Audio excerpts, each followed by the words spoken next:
മഹാലക്ഷ്മി സീരിയലിന്റെ ഇന്നത്തെ എപ്പിസോഡ് റിവ്യൂയിലേക്ക് എല്ലാവർക്കും സ്വാഗതം. അങ്ങനെ കണ്ണനാണെങ്കിൽ കരുണയോടും മുത്തശ്ശിയോടും പറയുന്നുണ്ട്, ആ ഐസിയുവിന് മുന്നിൽ നിൽക്കുന്ന അമ്മയുണ്ടല്ലോ, ആ അമ്മ ജീവിതകാലം മുഴുവനും കരഞ്ഞു തളർന്ന അമ്മയാണ്.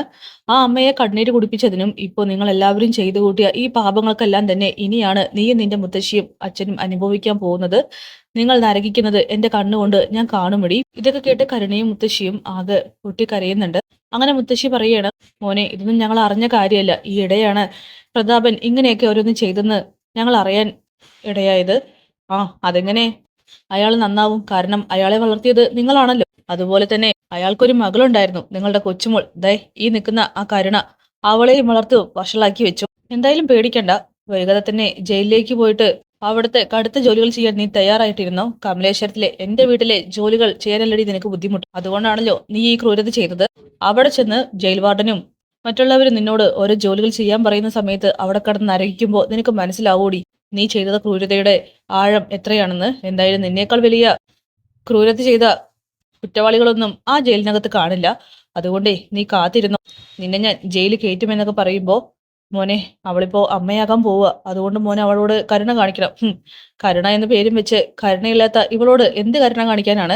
അകത്ത് കിടക്കുന്നത് എന്റെ ഹൃദയത്തിന്റെ സ്പന്ദനമാണ്. എന്റെ മഹിക്കും കുഞ്ഞിനും എന്തെങ്കിലും ആപത്ത് സംഭവിച്ചാലുണ്ടല്ലോ, ഇപ്പൊ ഞാൻ ഈ കാണിച്ച ഇളവ് ഒരിക്കലും നിങ്ങൾക്ക് ഉണ്ടാകില്ല. പ്രതീക്ഷിക്കണ്ട. നന്നായി പ്രാർത്ഥിച്ചോ, കുഞ്ഞിനും അമ്മയ്ക്കും ഒന്നും സംഭവിക്കാതിരിക്കാൻ വേണ്ടിയിട്ട്. അല്ലെങ്കിലേ വനിതാ പോലീസ് നിങ്ങളുടെ കൊച്ചുമോളുടെ ദേഹത്ത് കൈ വെക്കും. പിന്നെ നടക്കാൻ പോകുന്നത് ഇതൊന്നും ആയിരിക്കില്ലെന്ന് പറയും. കരുണയാണെങ്കിൽ ആകെ പൊട്ടിക്കരയാണ്. ഡി ഇങ്ങോട്ട് മാറി നിക്കടി, നിന്റെ മുത്തശ്ശിയുടെ ബാക്കിൽ നിന്നെന്ന് പറഞ്ഞുകൊണ്ട് കണ്ണൻ പൊട്ടിത്തെറിക്കുമ്പോ പേടിച്ച് പേടിച്ച് കരുണ മുന്നിലേക്ക് വരുന്നുണ്ട്. മുത്തശ്ശിയാണെങ്കിൽ കണ്ണന് മുന്നിൽ തൊഴുത് പറയാണ്, മോനെ പ്ലീസ് അടിക്കരുത്. പിന്നെ ഇവളെ തൊടാൻ എനിക്ക് അറപ്പാണ്. ഇവളെ അടിച്ചാലേ ഈ കൈ ഞാൻ വെട്ടി മാറ്റേണ്ടി വരും. എന്തായാലും പേടിക്കണ്ട. നിങ്ങളും നിങ്ങളുടെ കൊച്ചുമോനും നിങ്ങളുടെ കൊച്ചുമോളും മകനും എല്ലാവരും ചേർന്ന് എനിക്ക് നഷ്ടപരിഹാരം തരാൻ റെഡി ആയിട്ടിരുന്നോ? കുറെ സമ്പാദിച്ചു വെച്ചിട്ടുണ്ടല്ലോ വളഞ്ഞ വഴിക്ക്. എന്റെ അച്ഛനെ കൊന്നതിനും എന്റെ ഇത്രയും കാലത്ത് ചികിത്സ നടത്തിയ ചെലവും പിന്നെ എന്നെ ഈ വീൽ ചെയറിലാക്കിയതിനും എല്ലാത്തിനുള്ള നഷ്ടപരിഹാരം ഞാൻ എണ്ണി എണ്ണി വാങ്ങും. അതോടുകൂടിയിട്ട് നിന്റെ ഈ അച്ഛനും മുത്തശ്ശിയൊക്കെ തന്നെ തെരുവിലായിരിക്കും, കൂടെ നീയും. ഇപ്പോ നിന്റെ അമ്മായിയമ്മയും നിന്റെ ഭർത്താവും ഒന്നും അറിഞ്ഞിട്ടില്ല. അവരങ്ങനെ അറിയുകയാണെങ്കിൽ വലിയ അത്ഭുതമൊന്നും സംഭവിക്കാൻ പോകുന്നില്ല. പക്ഷെ എന്തായാലും അവന്റെ അച്ഛനെ കൊന്ന കേസിൽ അവൻ ഉറപ്പായിട്ടും നിന്നെ വെറുക്കാൻ ചാൻസ് ഉണ്ട്. അതോട് കൂടിയിട്ട് അവൻ നിന്നെ തള്ളിക്കളയും. അയ്യോ പൊന്നുമോനെ, അങ്ങനെയൊന്നും നീ ചെയ്യരുത്. അതൊന്നും എന്റെ കയ്യിലുള്ള കാര്യമല്ല. പിന്നെ ആ ഉണ്ണി എന്ന് പറയുന്നവന് കുറച്ച് പൈസ കിട്ടിയാൽ മതി. അതുകൊണ്ടേ അവനെ കുറച്ച് സ്വത്തും പണമൊക്കെ കൊടുത്ത് കൂടെ നിർത്താൻ നോക്ക്. അപ്പൊ അവൻ ചിലപ്പോൾ ഒരുപക്ഷെ മാപ്പ് തന്നെന്ന് വരും. പക്ഷെ ഈ കണ്ണന്റെ ഭാഗത്തു നിന്നും ഒന്നും പ്രതീക്ഷിക്കണ്ട. സ്വത്തിനോടും പണത്തിനോടും ആർത്തിയുള്ള കൂട്ടത്തിലാണ് നിന്നെപ്പോലെ തന്നെ അവനും. പക്ഷെ നീ ഒന്നോർത്ത കരുണേ, ഇവരാരും നിന്നോടൊപ്പം കൂടുതൽ കാലമൊന്നും ഉണ്ടാവില്ല. ഇപ്പൊ ജയിലിലേക്ക് പോയ നിന്റെ അച്ഛനും ഈ മുത്തശ്ശിയൊക്കെ തന്നെ പാതി വഴിയിൽ നിന്നെ ഉപേക്ഷിച്ച് പോകും. അങ്ങനെ നിന്നെ ഉണ്ണിയെ ഉപേക്ഷിക്കുകയാണെങ്കിൽ അച്ഛനില്ലാത്ത കുഞ്ഞിനെ നീ വളർത്തേണ്ടി വരും. അന്ന് നീ കരയും. ഓർത്തു വെച്ചോ, കുറിച്ചു വെച്ചോ എന്റെ ഈ വാക്കുകള്. എല്ലാവരും നിന്നെ പുറന്തള്ളുമെന്നൊക്കെ പറയുമ്പോൾ കരുണയാണെങ്കിൽ ആകെ ഷോക്കാവുന്നു. എന്തായാലും എന്റെ മഹിക്കും കുഞ്ഞിനും എന്തെങ്കിലും സംഭവിക്കട്ടെ, അതിനുശേഷേ നിന്നെ ഞാനിന്ന് കാണുന്നുണ്ട് എന്ന് പറഞ്ഞുകൊണ്ട് കണ്ണനാണെങ്കിൽ മാറി നിക്കടി എന്ന് പറഞ്ഞ് അവിടെ നിന്ന് പോവുകയാണ്. അങ്ങനെ മോളെ ഇതൊന്നും നീ കാര്യാക്കണ്ട. ഇതുകൊണ്ടൊക്കെ തന്നെ മുത്തശ്ശി ഞാൻ ഈ കുഞ്ഞിനെ കളയാന്ന് പറയുന്നത്. അച്ഛനില്ലാത്ത കുഞ്ഞിനെ വളർത്താൻ എനിക്ക് വയ്യ. അയാൾ പറയുന്നതൊക്കെ ഏകദേശം ശരിയാ. നിങ്ങൾക്കൊക്കെ ശേഷം ഞാൻ എന്ത് ചെയ്യും? മോളെ ഇങ്ങനെ ദൈവദോഷം പറയല്ലേ, നീ ഒന്ന് വായടക്കി. പിന്നെ നിനക്കൊരു ജീവിതം വേണം. ഞാനും പ്രതാപനും ഇല്ലാതായി കഴിഞ്ഞാ ഈ കുഞ്ഞിനെ നീ കളഞ്ഞ, ഉണ്ണിയെ ഉപേക്ഷിച്ച, പിന്നെ എന്താ നിനക്കൊരു ജീവിതം? അതുകൊണ്ടേ മോളിങ്ങ് വന്നേ എന്ന് പറഞ്ഞ് അവിടെ നിന്നും അവളെയും കൂട്ടിയിട്ട് പോകുന്നുണ്ട്. എല്ലാവരും കരുണയെയും മുത്തശ്ശിയെ കണ്ണൻ സംസാരിച്ചൊക്കെ തന്നെ കേട്ടുകൊണ്ട് ചുറ്റിലും നിൽക്കുന്നുണ്ട്. അങ്ങനെ നാണം കെട്ട് മുത്തശ്ശിയും കരുണയും ഹോസ്പിറ്റലിൽ നിന്നും പോകുന്നു. അങ്ങനെ കണ്ണൻ നേരെ ചെല്ലുന്നത് എലിസബത്ത് ഡോക്ടറെ കാണാൻ വേണ്ടിയിട്ടാണ്. മഹാലക്ഷ്മിക്കും കുഞ്ഞിനും ഇപ്പൊ കുഴപ്പമൊന്നുമില്ലല്ലോ ഡോക്ടർ. കണ്ണ ആ കാര്യം പറയാൻ കൂടിയിട്ടാണ് തന്നെ വിളിപ്പിച്ചത്. മഹാലക്ഷ്മിയെയും കുഞ്ഞിനെയും നമുക്ക് ഒരു അബദ്ധമില്ലാതെ തിരിച്ചു കിട്ടാനായിട്ട് പ്രാർത്ഥിക്കാം. അമ്മയുടെ ജീവനാണ് ഇവിടെ മുഖ്യം. അതുകൊണ്ട് തന്നെ ഞങ്ങൾ മാക്സിമം അതിനു വേണ്ടിയിട്ട് ശ്രമിക്കുള്ളൂ എന്ന് പറയുമ്പോൾ ഡോക്ടർ അങ്ങനെ പറയരുത്. മഹിയെയും കുഞ്ഞിനെയും ഒരു ആപത്തില്ലാതെ എനിക്ക് കിട്ടണം. അതൊക്കെ എനിക്ക് മനസ്സിലാവും കണ്ണ. പക്ഷേ ഇവിടെ സാഹചര്യങ്ങൾ മറ്റൊന്നാണ്. ഞങ്ങള് വേണ്ടുവോളം പ്രയത്നിക്കാം, അല്ലാതെ മറ്റൊന്നും പറയാൻ പറ്റില്ലെന്ന് പറയുമ്പോൾ ഡോക്ടറുടെ വാക്കുകളിൽ അത്ര ആത്മവിശ്വാസം പോരല്ലോ. അത് തന്നെയാ പറഞ്ഞത്. കാരണം അത്രയ്ക്കുള്ള ഇഞ്ചുറിയാണ് സംഭവിച്ചിരിക്കുന്നത്. മാത്രമല്ല മാസം തികയാതെ പുറത്തേക്ക് വരുന്ന കുഞ്ഞാണ്. തൂക്കമൊക്കെ വളരെ കുറവായിരിക്കും. 1 മാസം കൂടി കഴിഞ്ഞിട്ടാണ് പ്രസവിക്കുന്നതെങ്കിൽ ഇത്രത്തോളം ഭയപ്പെടേണ്ട ആവശ്യമില്ലായിരുന്നു. 1 മാസം കൂടി മഹാലക്ഷ്മിക്ക് വേണ്ട സംരക്ഷണം കണ്ണൻ കൊടുക്കണമായിരുന്നു. അത് ചെയ്തില്ല. കണ്ണനാണെങ്കിൽ ആകെ വിഷമാവുന്നത് കേൾക്കുമ്പോൾ. വിഷമിക്കാൻ വേണ്ടി പറഞ്ഞതല്ല, പക്ഷേ കുറ്റപ്പെടുത്തൊന്നുമില്ല. എല്ലാം സംഭവിച്ചു പോയി. ഇനിയെല്ലാം ദൈവത്തിന് കയ്യിൽ ഏൽപ്പിച്ച് നമുക്ക് പ്രാർത്ഥിക്കാം. പിന്നെ മഹാലക്ഷ്മിയെ ഐസിയുവിൽ നിന്നും പുറത്തെടുക്കുന്ന സമയത്ത് കണ്ണൻ അവിടെ ഉണ്ടാവണം. മഹാലക്ഷ്മിക്ക് ആത്മവിശ്വാസം കൊടുക്കണം. പിന്നെ നമുക്ക് എല്ലാവർക്കും നന്നായി പ്രാർത്ഥിക്കാം. ഇച്ചായൻ എല്ലാ പള്ളികളിലും വിളിച്ചു പറഞ്ഞിട്ടുണ്ട് മഹാലക്ഷ്മിക്ക് വേണ്ടി പ്രാർത്ഥിക്കാനായിട്ട്. ഞാനും ഓപ്പറേഷൻ തിയേറ്ററിലേക്ക് കയറാൻ പോകുന്നത് പ്രാർത്ഥനയോട് കൂടിയിട്ട് മാത്രമാണ്. മഹിക്ക് എല്ലായ്പ്പോഴും ദൈവത്തിന് തുണയുണ്ടാകും എന്നുള്ള കാര്യം എനിക്ക് വിശ്വാസമുണ്ട് എന്നൊക്കെ പറയുമ്പോൾ അത് തന്നെയാണ് ഞങ്ങളും പ്രതീക്ഷിക്കുന്നത്. അത്രത്തോളം വിശ്വാസമുള്ള ദൈവങ്ങൾ ഇവിടെയും കാക്കണം. അങ്ങനെയാണെങ്കിൽ അമ്മയ്ക്കും കുഞ്ഞിനും യാതൊരു ആപത്തും ഉണ്ടാകില്ല.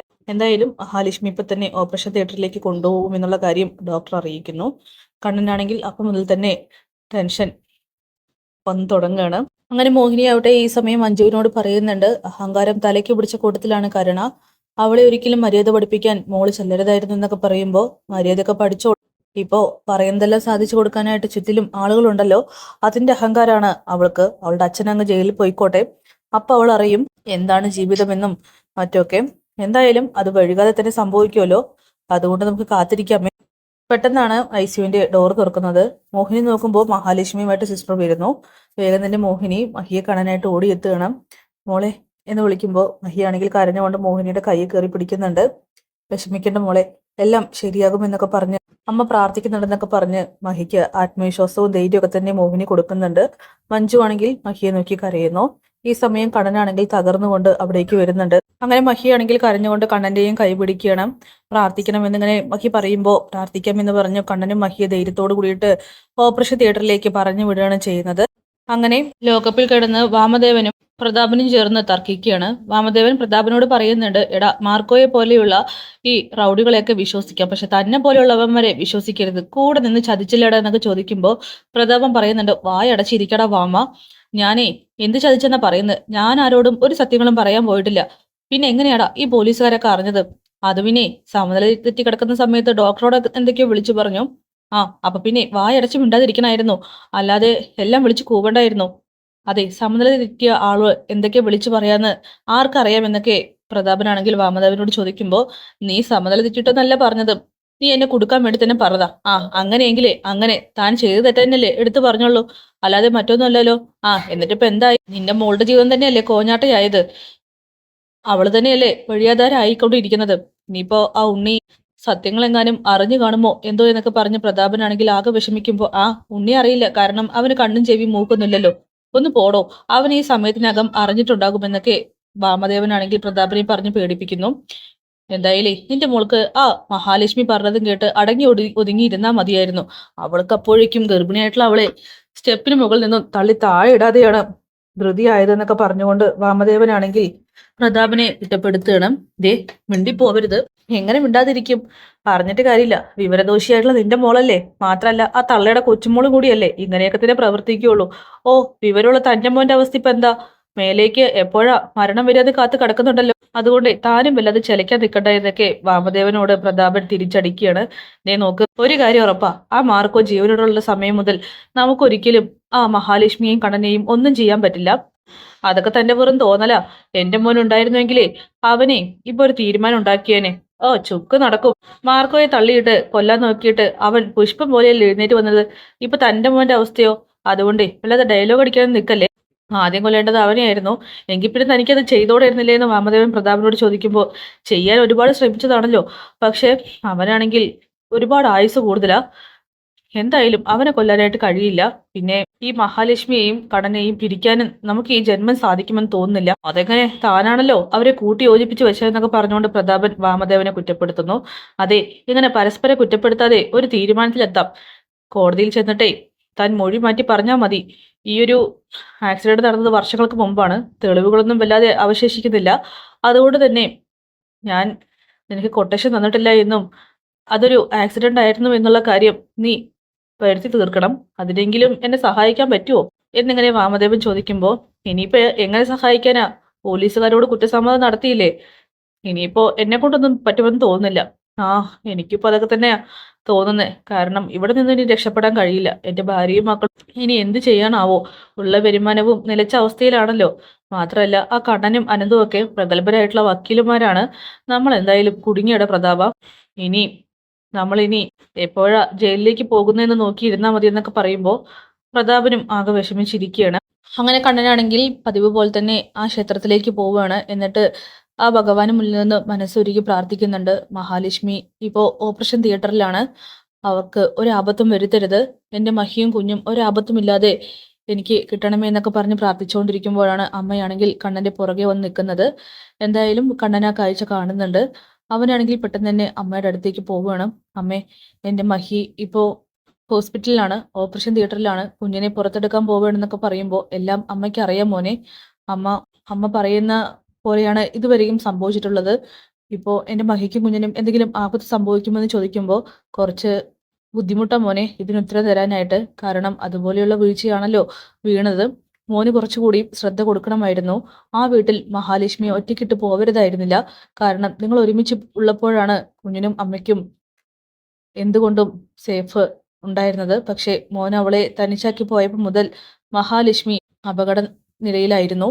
എന്തായാലും ഇനി അതിനെക്കുറിച്ച് പറഞ്ഞ് വിഷമിക്കണ്ട. മോന്റെ കൂട്ടുകാരിയും ഇങ്ങോട്ടെത്തിയത് തന്നെ ഒരു ദൈവനിയോഗമായിരുന്നു. മഹാലക്ഷ്മിയെ അവിടെ വിട്ടാൽ മതിയായിരുന്നു.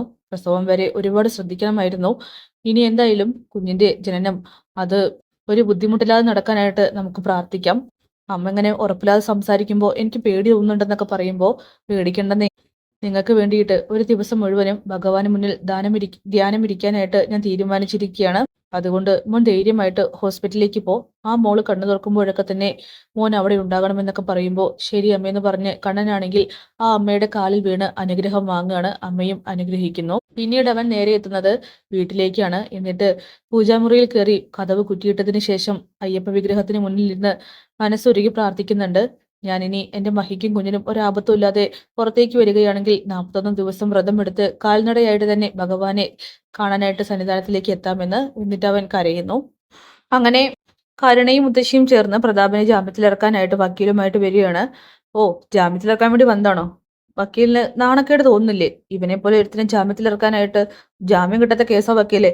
അതുകൊണ്ട് ഒരു കാര്യമില്ല. നാളെ കോടതിയിൽ വെച്ച് എന്തെങ്കിലും ചെയ്യാൻ പറ്റുമെങ്കിൽ ചെയ്യുമെന്ന് പറയുമ്പോൾ സാറേ, അവനെ വെറുതെ വിടണം.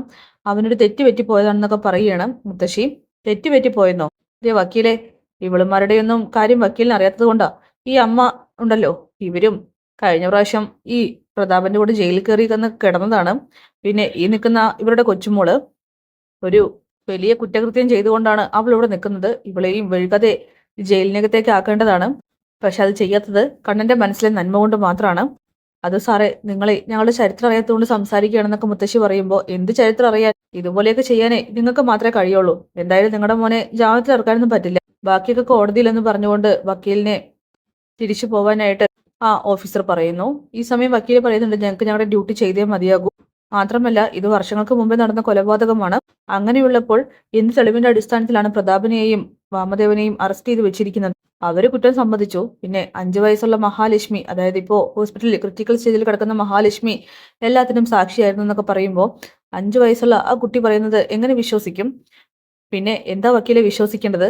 ഇവരൊക്കെ ചെയ്തു കൂട്ടിയ തെറ്റുകളാണോ എന്നൊക്കെ ചോദിച്ചുകൊണ്ട് പോലീസുകാരനാണെങ്കിൽ തിരിച്ചടിക്കുകയാണ്. എന്തായാലും ഈ സമയം ഉത്തരമില്ലാതെ ആകെ പകച്ചു നിൽക്കുന്ന മുത്തശ്ശിയും കരുണയും. അപ്പൊ കാത്തിരിക്കാം നാളത്തെ കിടിലൻ എപ്പിസോഡ്സിനായിട്ട്.